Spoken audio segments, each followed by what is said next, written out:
नमो बुद्धाय। जय भारत, जय भीम, जय मूल निवासी। मेरे भारतीय मूल निवासी, आप सब जरूर जगे। जब तक आप सब जगिएगा नहीं तब तक आप सभी भारतीय मूल निवासी गुलाम रहिएगा। और इन धूर्तबारियों ने हमें अपनी जालसाजी करके हमारे भारत को इस तरह से रोन रहा है कि देश की जो आवाम है ये किस पर विश्वास करे ये खुद नहीं पहचान पा रहे, लेकिन ये अपने आप को जरूर पढ़े। क्योंकि महात्मा बुद्ध ने कहे थे तुम अपने आप को पढ़ो पहले कि तुम कौन हो। हम इंसान है और इंसान यदि किसी व्यवस्था को अपना लेता है और किसी को इंसान से नफरत करता है तो इंसान के नाम पर कलंक है। क्योंकि आप इनकी एक शायर में सुने होंगे, इन लोगों ने कहते हैं धर्म नहीं सिखाया नफरत करने के लिए, मजहब नहीं सिखाया नफरत करने के लिए। फिर मजहब और धर्म क्यों? अगर नफरत करने नहीं सिखाया तो एक तरफ से मजहब बोला जाता है, दूसरा तरफ से धर्म बोला जाता है। उसे एक ही भाषा में बोला जाए धम्म, जो अपने शांति। और इन लोगों ने वैर अगर नहीं सिखाता है तो फिर मजहब अगर यदि इंसानियत को ही जन्म देता है तो उसमें एक मुसलमान और दूसरा हिंदू, और धर्म कहता है एक हिंदू दूसरा मुसलमान, लेकिन बुद्ध कहता है सभी मानव। और यही चीज़ जिनकी द्वारा इन लोगों ने इस्लाम से चमक रहे हैं, उस इस्लाम के जो नबी थे मोहम्मद साहब, उन्होंने भी बताया इंसान, क्योंकि मानव धर्म सबसे बड़ी है। और जिसमें मानव धर्म ना हो वो कोई धर्म नहीं है। इसलिए इंसान जरूर से ज़रूर बने। इंसान में जन्म हो, इंसान बन के देखो। इंसान बन जाओ तो इंसान कब बनोगे? आए भगवान बनने वाले हैवान बन गए क्यों? हैवानों के संगत शैतान बन रहे हो।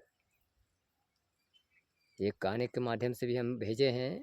और आज फिर एक नए अंदाज में जो इतिहास है हम सभी भारतीय निवासियों का, वो भी आज आप सभी को पास ज़रूर गा के सुनाने चाहते हैं। और इसे लाइक करें, सब्सक्राइब करें और शेयर जरूर से जरूर कीजिए। आज पुरानी राहों में हम फिर से जगाने आए हैं, हम फिर से जगाने आए हैं। ऐ जागो भारत के गुलामों, हम तुम्हें जगाने आए हैं, हम तुम्हें जगाने आए हैं। सदियों से गुलामी करते रहे इन धूर्त लुटेरों की बातों में। इन लोगों ने लूटा भारत को, बदनाम औरों को करते गए। ये देश है भारत वीरों का, जो हमारे हक के लिए लड़ते रहे। ये कायर धूर्त लुटेरों ने इतिहास हम सब को छिपा है। ये कायर धूर्त लुटेरों ने इतिहास हम सब को छिपाया था। छलकल से हियाँ के अवामों को इसने ही गुलामी बनाया था, ही गुलाम बनाया था। ये बाहरी लुटेरों के सामने अपना ज़मीर को बेच दिया, विदेशी से हाथ मिलाया था। ये तो खैर भला महात्मा शंभुक, महात्मा गौतम बुद्धे बौद्धे करा गए। ये ज्योति बामा सावित्री से कि फातिमा उस्मान खान अवा पेरियार की संघर्ष से बाबा साहब अपनी कलम की ताकत पे भारत में ऐसा संविधान बनाते गए। भारत के शासक के वंशज वंचित शोषित प्रीत महिला को अधिकार वापस करते गए। आज पुरानी राहों में हम फिर से जगाने आए हैं, हम फिर से जगाने आए हैं। देखो धूर्त लुटेरों ने फिर से तुम्हें गुलाम बना ही रहा। मंदिर मस्जिद चर्च बहाने से हम सबका शिक्षा रोजगार हस्ताधिकार छीन रहा। ये भारत वीर के वंशज तुम, अब जागो तुम, अब जागो। वो धर्म मजहब जाति के दीवारे, जंजीरों को तोड़ दो तुम। इन कायर धूर्त लुटेरों का सत्ता गद्दी से खदेड़ दो तुम। अब तो जागो ऐ वीर के वंशज, कब तक सोगे भ्राता तुम। आज पुरानी राहों में हम फिर से जगाने आए हैं, हम फिर से जगाने आए हैं। जय भीम, जय संविधान। मेरे भारतीय मूल निवासी, ये 85-15 का जो लड़ाई चल रहा है ये गलत है। हम भारत के 96% है, क्योंकि इन जो धूर्तवादी नालायकों ने अपनी चालाकी से हमारे देश के राजा महाराजे एवं कई जो व्यापारी है, बिजनेसमैन, जो सही व्यक्ति थे, उन लोगों को अपनी सत्ता में शामिल करके और कूटनीति रच दिया। और ख़ास करके हमारे देश के उन समुदायों के लिए बोला जाता है जिस तरह से एक दूसरे को दुश्मन बनाया था। एसटी का दुश्मन एसी बनाया था, एसी का दुश्मन ओबीसी बनाया था, और इस बीच में एसटी में भी जाति में दिया गया था। एसटी तो स्वयं कुछ तो सही थे, लेकिन एसी में जो जाति का बंटवारा कर दिया गया था, जिसके कारण हम टूटे हैं और एक दूसरे से बड़े छोटे बनने लगे। इसी तरह ओबीसी में कर दिया गया था, एक दूसरे को गाली गलौज बड़े छोटे समझने लगे।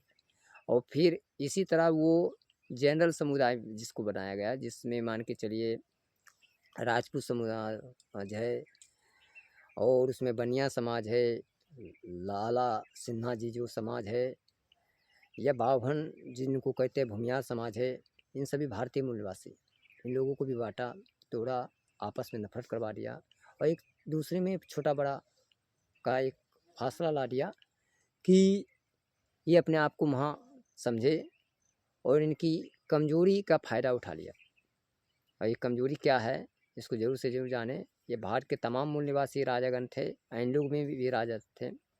इन लोगों ने देखा, जो हमारी बातों को माना, उनको ही इन्होंने सताया, और इनकी बातों को जो फॉलो करते गए, जो नहीं माने उनको ये धिक्कारा, जो मान गया उनको ही सताया। और इन लोगों ने चालाकी से एक रचना रचा कि अब राजा से प्रजा को अगर अलग किया जाए, कुछ राजा को तो इन लोगों ने छल कल से मारा, जिसे किसी ये कहता है कि हम नरसिंह अवतार में वराह अवतार हुआ, मत्स्य रूप हुआ, ये कोई नहीं है, ये धोखा से मरवाया गया साजिश करके और उन पर कब्जा कर दिया। लेकिन कई राजाओं को इन लोगों ने देखा कि ये तो बुद्धिजीवी भी है, इसको मारना सहज नहीं है, तो इन लोगों ने चाल खेला, प्रजा से नफरत करवा दिया। तो ये जानने की जरूर कोशिश कीजिएगा कैसे किया। तभी विदेशी दूसरा इस पर आक्रमण कर लिया। तो इन लोगों ने क्या किया, यहाँ का व्यवस्था को कमज़ोर करके मंदिर का रचना रचा और सारा वो माल बटोरिए रहा था, राजा को लुटिए रहा था। लेकिन अब राजा को मरवाना था, और राजा को प्रजा से नफरत करवाएगा तभी तो ये राज करता, और तभी ये भगवान अपने आप को प्रसिद्ध हो पाता। तो इन लोगों ने कहा कि राजा प्रजागण के पास पहुंचा, बोला कि भाई एक काम करो। प्रजा को बुलाया, बोला कि तो एक कहे तुम इधर आओ, तुम मेरा कपड़ा धो दो, तुम मेरा ये काम कर दो, तुम मेरा पैर मालिश कर दो, तुम मेरा, मैंने मजबूर कर दिया गया था उनको, लाचारी से व्यवस्था में उनको कमज़ोर करने लगा।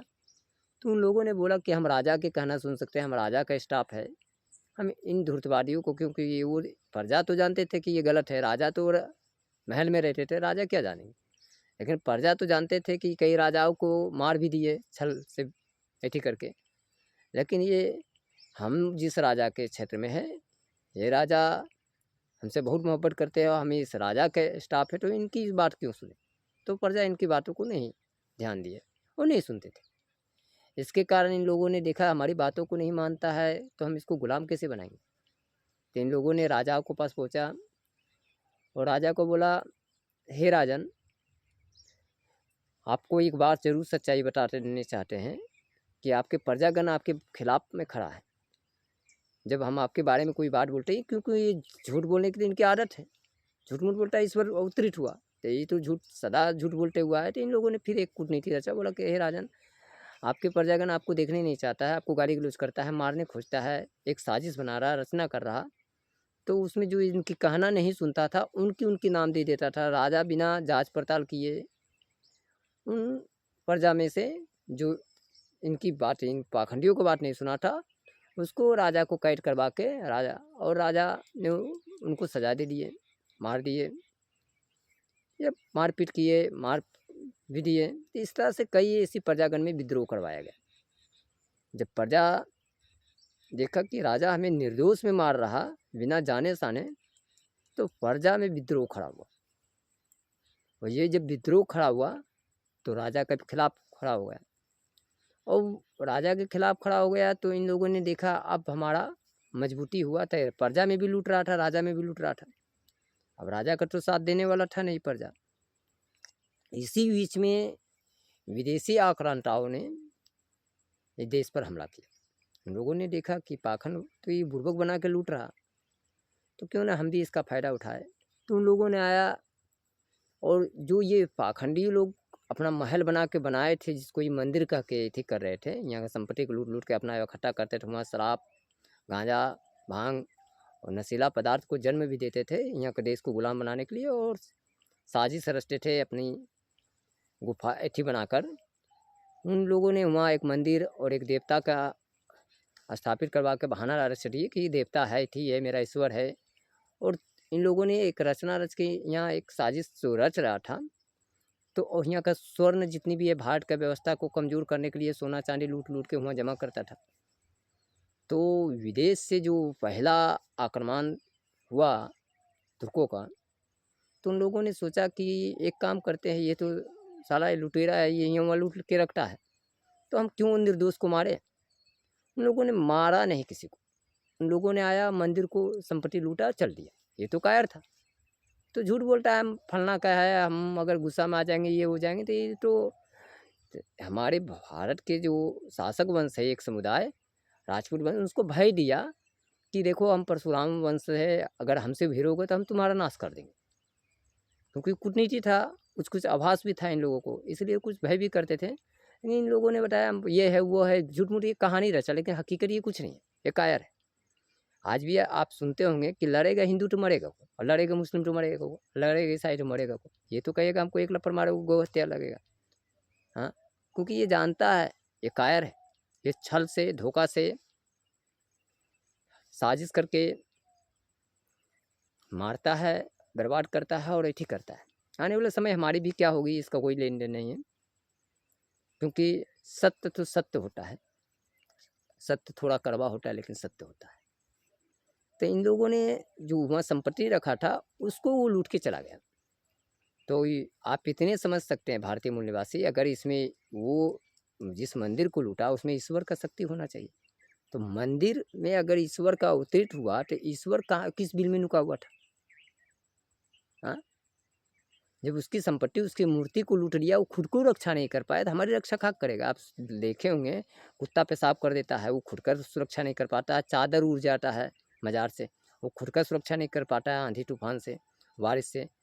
तो वो अपनी सुरक्षा कर नहीं पाता तो हमारी सुरक्षा क्या करेगा। हम किसी जातीय समुदाय के रूप नहीं बोल रहे, ये भारत के सारे 96% के बारे में बता रहे। जिसे हम मुसलमान समझते हैं वो मुसलमान नहीं, वो भारतीय मूल निवासी है। जिसे हम जनरल समझते हैं वो जनरल नहीं, वो भारतीय मूल निवासी है। इसको जरूर से जरूर जानने की कोशिश करें। नफरत इंसानियत नहीं सिखाता है, लेकिन ये इतना जरूर जानते हैं कि हम गुलामी मुक्त हो। हम इन धूर्तवादियों से भी नफरत नहीं करते हैं, हम इनको भी कहते हैं भारत में इजाज़त है, आप सब भी रहिए, लेकिन मानव धर्म श्रेष्ठ है। और इसमें धर्म की व्यवस्था से आर्थिक व्यवस्था को कमज़ोर ना करे, व्यवस्था को कमज़ोर ना करे, आपस में नफरत ना पैदा करे, इंसान से इंसान को कत्ल ना करवाए और इंसान से इंसान को घृणता ना करवाए। यदि कोई गंदगी रह रहा तो उनकी पोशाक के रूप में उन्हें वस्त्र दिया जाए, मदद किया जाए, उनको साफ़ सफाइयत में रखा जाए। लेकिन अगर इंसान से इंसान टच लेवल में अगर नफरत करता है, ये तो गंदगी है, ये बहुत बड़ी गंदगी है।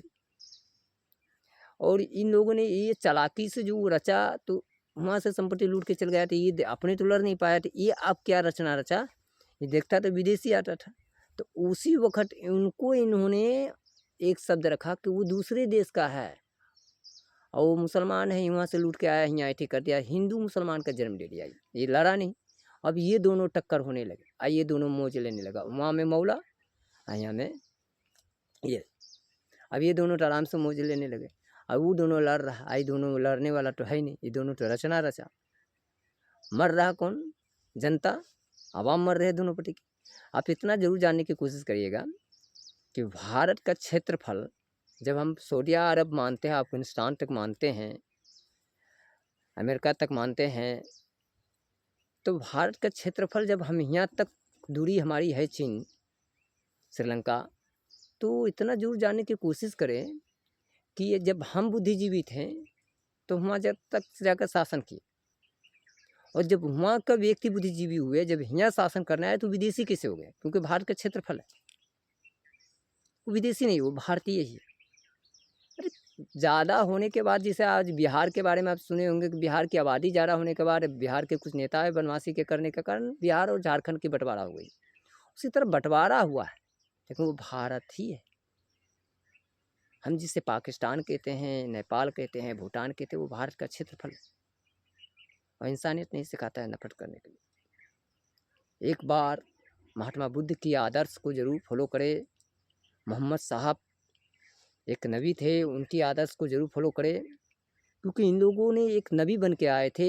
इन जैसे कई महापुरुष आए थे इनके बाद, कि आप कहते हैं ना 28वां अवतार, ये वास्तविक है। इन्हीं में मोहम्मद साहब भी बीच में है, जानने की जरूर कोशिश करिएगा। कई नबी भी आए, और नबी बौद्ध थे। बौद्ध का अर्थ होता है बुद्धिमान। उनकी इस्लामिक शब्द में होता है आलम, और आलम से अल्लाह बना था। जो अल्लाह के बारे में जानना, वो नबी है। और उसी को इन्होंने, दुनिया को इस्लामिक में आलम कहा जाता है।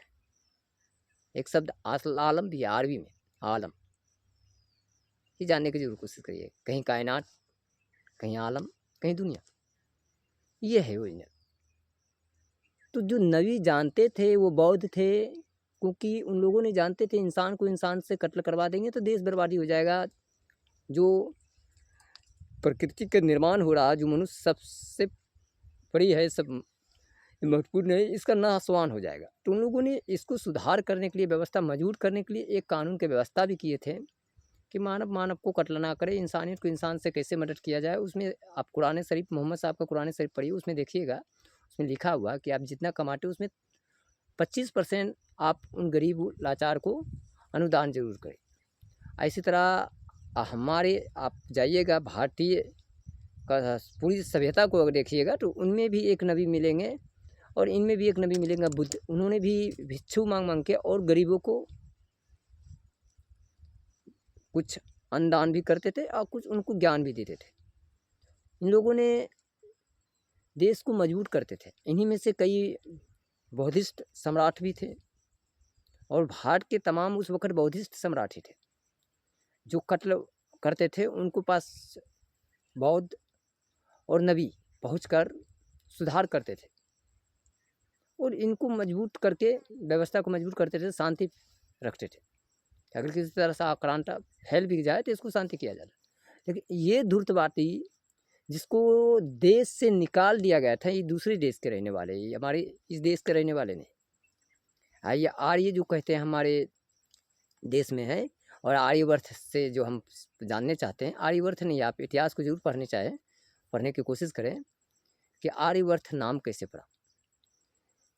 जब सिकंदर महान भारत पर आक्रमण किए थे ये सरजमी पर, तो उन लोगों ने इधर जब आने लगे थे तो उन लोगों ने एक चीज़ जरूर सुने होंगे कि सम्राट महाराज पुरु से टक्कर हुआ था।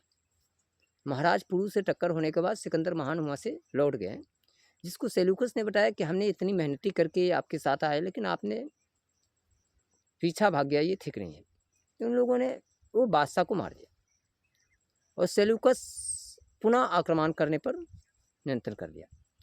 उनने सोचा कि ये सबसे मेन यहाँ का सम्राट है चंद्रगुप्त, हम उससे टक्कर लें, क्योंकि उस टाइम धनानंद थे, उसके बाद चंद्रगुप्त हो गए थे। धनानंद भी बढ़िया शासक थे, उनको भी साजिश करके मरवाया गया, और उनमें साजिश नहीं, कुछ गलती भी थे, लेकिन धनानंद बहुत विचारधारा थे, उन गलत नहीं थे। उनके इतिहास को जरूर पढ़ने की कोशिश करें। तो सम्राट चंद्रगुप्त उस वक्त आ गए थे। सम्राट चंद्रगुप्त मौर्य जब आए तो उन लोगों सेल्यूकस ने सम्राट चंद्रगुप्त मौर्य से टक्कर लिया, लेकिन सम्राट चंद्रगुप्त मौर्य से हार जाने के बाद उन्होंने स्वीकार कर लिया हार, और हार स्वीकार करने के बाद उन्होंने क्या किए, सेल्यूकस ने अपनी लड़की को शादी सम्राट चंद्रगुप्त मौर्य से कर दी। उस टाइम ये प्रक्रिया था कि जो राजा हारता था वो अपनी पुत्री को या किसी ऐसी रानी को दे देते थे कि हमारी राज मजबूत रहे और हमसे ये विश्वास कर ले। तो उन्होंने अपनी पुत्री को इनके साथ शादी किया, और उनके एक गांव जीता हुआ था जिसका नाम था आर्यवर्त। वो गांव को इनको दहेज के रूप में दान दे दिए थे। तो ये दहेज के रूप में आर्य यहाँ आए थे। ये आर्यवर्त भारत नहीं है, ये भारत का अर्थ ही होता है भाईचारा। भारत कबीले से जन्म हुआ, किसी का पुत्र नहीं है। ये जो कहता है ना फलना का पुत्र है, चिन्ना का पुत्र है, ये साजिश किया गया। भारत कबीले का जो सरदार था, जिस पर भार पड़ा था, उसका भार, सरदार पर जो भार पड़ा था कि आप वो शासक बन बैठा, उनको पर विश्वास किया गया था। वो बौद्धिस्ट थे, जानकारी थे, ज्ञात थे, उन पर जो भार पड़ा था, उनका जो रहने का ठिकाना था ना, उसके हिसाब से रखा गया था भारत। आप पढ़े होंगे, शकुंतला पुत्र भरत कहता है, यहाँ है भारत। इस अर्थ को जरूर समझने की कोशिश करें। हम बौद्ध है, बौद्ध प्रकृति को समझ लेता है, बौद्ध हर चीज़ की आभास कर लेता है। बौद्ध जानता है कि मृत्यु सत्य है, उस पर कोई अमर नहीं। हाँ, ये हम जानते हैं कि आने वाली समय जो होगा वो तो हम कोई नहीं जानता, ये प्राकृतिक है। आप अगर इस घड़ी का काटा है, आप उसको 12 पर कर दीजिए तो 12 नहीं बज जाएगा, सूर्य बीच में नहीं आ जाएगा। ये तो प्रकृति का देखते हुए बनाया गया था, प्राकृतिक है। इसलिए इन लोगों ने जो बताया है, मुंह से जन्मा, खीर से जन्मा, आँख से जन्मा, नाक से जन्मा, थूक से जन्मा, खकार से जन्मा, कान से जन्मा, भुजा से जन्मा, ये नफरत करवाने के लिए जालसाजी करके इन लोगों ने अपना फ़ायदा उठाया। कोई, आप जानते हैं भारतीय मूल निवासी सभी 96% कि माँ के गर्भ से ही बच्चा जन्म होता है। कोई यदि मिट्टी से, खीर से अगर जन्म होता तो आज क्यों नहीं जन्म होता है। और एक चीज़ जरूर जानने की कोशिश करें, जाके जामन भायो तातन खायो। आदिकाल युग में आप जाइएगा तो कोई कंदमूल भी खाते थे जो बौद्ध थे, और कोई जीव हत्या कर को खाते थे। तो जिसको जो मन में भाया वो खाया, जो क्षेत्र में जो था, जिसमें जितना आबादी था, जो चीज़ पाया गया वो उसको खाया था। वो ऐसी चीज़ नहीं है कि वो ऐसी खाया। हमारे भारत के अंदर में भी मांस खाया जाता है, वहाँ भी मांस खाया जाता है। तो जिसको जो मन में भाया वो खाया। ये नहीं, ये जो कहते हैं आपको वो गाय खाता है, ये सुअर खाता है, ये तो कहानी रचा गया, लेकिन हकीकत कुछ और है। जिसको जो मन में भाया, जो स्वाद आया उसको वो खाया। और आज भी भारत के कई क्षेत्रफल में आप देखिएगा, कई व्यक्ति कई चीज़ खाता है। और ये हम मांसाहारी या शाकाहारी की बात नहीं कर रहे हैं, ये व्यवस्था की बात कर रहे हैं। व्यवस्था को कमज़ोर कैसे किया और व्यवस्था को मजबूत कैसे किया जाए। व्यवस्था को कमज़ोर किया इन लोगों ने मंदिर मस्जिद चर्च के बहाने से, सारी आर्थिक को कमज़ोर करके अपना मजबूती होने लगे और हम सभी रोड पर खड़ा। और आप जानते हैं इन लोगों ने कई तरीक़ा से रचा। इन लोगों ने इस तरीक़ा से रचा कि एक दूसरे का दुश्मन रहेगा। इन लोगों ने मरने की कहानी रचा, भैया अगर मर जाता तो उसका भी पैसा कमाना है, तो उसमें 13 दिन में ही कहानी रचे। 13 दिन में उसका पैसा कमा लेना है, 3 दिन में पैसा कमा लेना है, 7 दिन में पैसा कमा लेना है, 40वां दिन में पैसा कमा लेना है, लेकिन पैसा कमाना है। वो मरने के बाद भी उसको नहीं छोड़ा जाता, और जो बचा कुचा है उसकी संपत्ति उसको नष्ट करवा देता है, आज भी करता है।